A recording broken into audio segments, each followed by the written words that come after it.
trainers, travelers, and paddlers. Hello, JayDevin, back at it with another video. Welcome. We do have a very special treat today. We got a battle against someone very, very special, someone I look up to in a lot of different ways, and we were able to do some nightmare test battles with this person. So when we go through these battles, I've watched this several times just so that when I give you guys feedback on my own battles, we can look at what mistakes we made, what we could have done better, but also what our opponent did very well. That's how we learn for these metas and how we get better at what we do. But yeah, as you can see, we are battling the one, the only, the PokeAK. I really doubt you guys are not subscribed to his channel. If you're not, I'm going to put a link for him in the description down below. Let's go check him out, drop him a sub. He was very kind enough to do these battles with me and feature me on his channel as well. But when we go through these battles, we weren't really doing best ofs, guys. This is really just going to be a learning experience. I wanted to set that expectation on very early. I mean, yes, we did get kind of stomped, but that's because of, choices that I made, choices that PokeAK made, things we could have done better, and things he did very well. So let's go ahead and get right into these battles. This first one, I do try to open up with my Alolan Muck because I want to try out my Acid Spray Shield Bait, but he opens up with the Toxicroak, which is a very good counter, as you know, from Alolan Muck, because fighting is going to be neutral, and the Mud Bomb is going to be super effective to Alolan Muck, but also, the Toxicroak can get to Mud Bomb pretty fast. So I think he kind of read me on the Acid Spray. He saw that coming. He was going to resist dark damage anyway. Now, that was the first mistake I made there, is you see I swapped into Spiritomb, which was a really, really bad choice, because the rest of the Pokemon that he has, Shiftry, that he had in his lineup, I didn't know about what he had beforehand. That's what I should have done here. You see, I just brought in the Skunk Tank. I should have brought in the Skunk Tank to begin with, so that my Spiritomb would not have received so much damage, and I could have saved my Spiritomb potentially for this Xatu. That's going to be the ideal matchup for me, but also my Skunk Tank would be the ideal matchup for the Shiftry. So, things could have gone very differently for us, but there's also switching and shielding and things like that you need to keep in mind. The Aerial Ace, he's able to get to that very quickly. Good job. He played his strategy very well. He knew what he was doing. So we're going into the next battle here. At this point, I wanted to pull a battle hero, and I wanted to swap my flow a little bit because I wanted to see if I could catch him off guard. So I'm not exactly sure what I led with. Oh, yeah, we went in with the Bronzong. And what he opens up with, I can't say he read me because we didn't know each other's teams and each other's lineups. We were just going in. But he kind of had an ideal opening because he opened up here. You'll see in a second. He opens up with Alolan Raticate, which is going to resist my Confusion from Bronzong. But also Alolan Raticate can get to his Crunch fairly quickly. Quick Attack is not really going to be very effective. But once he gets that Crunch off, that's going to be bad news for Bronzong because Bronzong is Steel and Psychic typing. And that's, going to destroy him. So we decided to go for the Heavy Slam, which at this point, I think I said in my last video, other charge moves might not be necessary. I definitely have changed my mind on that at this point. And for a couple of reasons. If you watched Elite Four TV's latest video that they did on Bronzong for the Nightmare Cup meta, they make some very, very good points about Flash Cannon. And it's going to do so much better for situations like this. But that was another mistake I made too. I shouldn't really have blocked the shield or blocked the Crunch with Bronzong. I should have let it go through. But then also I just blocked the Hyper Fang to protect my Lucario, which that was a bad mistake too because we're still kind of early on in the match. And Gardevoir, so far I'm feeling like is going to need at least one shield to perform well because she gets to the Shadow Ball and the Dazzling Gleam. She gets to him pretty slow. So Lucario obviously can take care of the Shiftry. It's not a problem. But he still has the Slowbro. And his Slowbro had Confusion and Ice Beam, which Confusing, is going to hit really hard just by itself because it is Confusion. Confusion is strong, but getting to the Ice Beam fairly quickly, that's going to deal neutral damage to a lot of the meta, if not super effective damage. Bronzong can resist it, but Ice Beam is going to be super effective to Xatu, as well as Shiftry, which are ranked pretty high right now in the Nightmare Cup meta preliminarily. I don't know if that's a word. Preliminarily.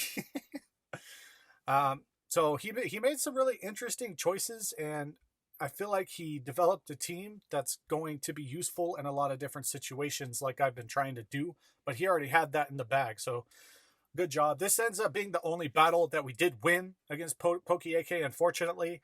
And sad to admit, I think it's because he was just testing out this Claydol, which none of my team and what I have is really going to be scared of Claydol that much. So, I mean, that's one of those things when it comes down to the matchups. But we knew Claydol wasn't going to be that big of a deal at this point, so we're trying to save up some energy, and we're going to go right away for the Dark Pulse on the Skunk Tank because I don't want to go for an Acid Spray at this point, because I was thinking he was going to see my shield baiting coming a mile away with the Acid Spray, so we were able to, kind of play mind games a bit with that to get another Acid Spray off, so that worked well in our favor.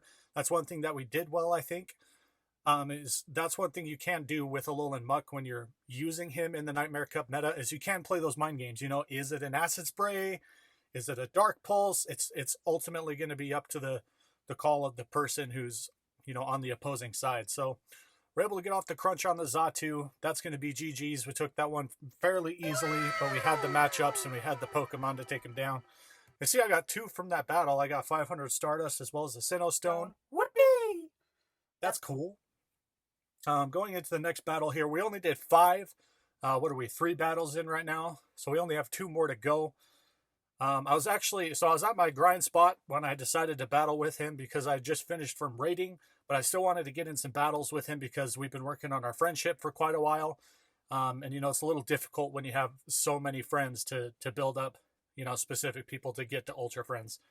So I was kind of in the middle of a grind cess. I just kind of sat down and did the battles with him. I had okay cell reception, so it was outside. It was kind of cold, but it was fun anyway because we got to battle him. He switched into the Gallade. I'm not really going to be scared of Gallade, but I know he can get to Leaf Blade fairly quickly. So I do want to use 1 shield on the Gardevoir to save it from that Leaf Blade because that can do a lot of damage if it doesn't go checked. He brings in the Raichu. Guys, I'm really liking Raichu so far with some of the testing that I've done on it, because it's Spark and Thunder Punch. It can get to those so fast. Do not underestimate Alolan Raichu. He will catch you off guard if you're not prepared for him, and he can really mess up your day, as you can see what he did with me. Because he was able to get off the Wild Charge. He got to the Thunder Punch super quick. So he dealt the damage, and then he used the remaining energy to get up to Thunder Punch really quick, then to just finish me off. I feel like Alolan Raichu is a good Pokemon for this meta. It has a lot of weaknesses, obviously, between Dark and Ghost coverage that can come from the meta. But still, if you have a team that's not prepared for it, Alolan Raichu can do a lot of work against you. So you need to keep your eyes open for Alolan Raichu and make sure you have something ready for it. If not, you need to at least make sure you understand how fast Alolan Raichu can get to Spark. How fast Spark on Alolan Raichu can get to Thunder Punch, but also the Wild Charge. Because if you don't have shields, Alolan Raichu will drink your milkshake. He will end you. Going in against the last battle here for the day against PokeAK. Again, thank you very much, man, for battling with me and getting up to this point.